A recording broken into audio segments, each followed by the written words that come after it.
paano ba natin i-reset or totally tatanggalin yung pin na atin na ilagay nung tayo nag-create a pin sa ating Messenger application na nung una is akala natin is etyos lang na Messenger at ngayon ay hindi na natin maalala yung ating nailagay na pin, mga tropa. Napakadali lang yan. Unang-una syempre pupunta tayo sa ating Messenger application, mga tropa.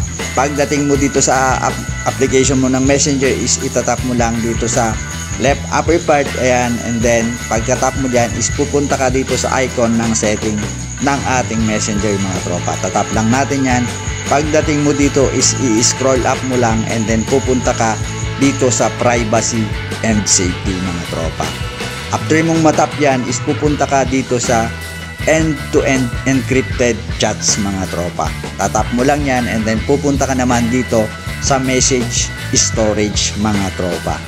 After nung matap yan is pupunta ka lang dito sa turn off secure storage kung gusto mong mawala or totally matanggal yung nilagay nating pin sa ating Messenger application. Kung gusto naman nating ma-reset is pupunta lang tayo dito sa reset pin, mga tropa. Pag tinap natin ang reset pin is maglalagay tayo ulit ng panibagong pin dito at tiyakin natin na maalala na natin sa susunod na kailangan natin ito, mga tropa.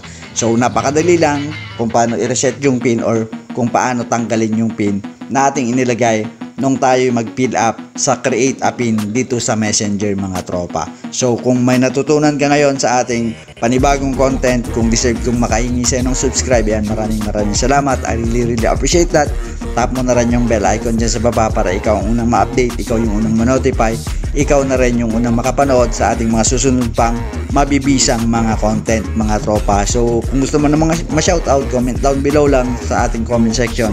Gagawa natin yan ng paraan para ma-shoutout kita sa ating mga susunod pang mga content, mga tutorial. Hanggang dito na lang.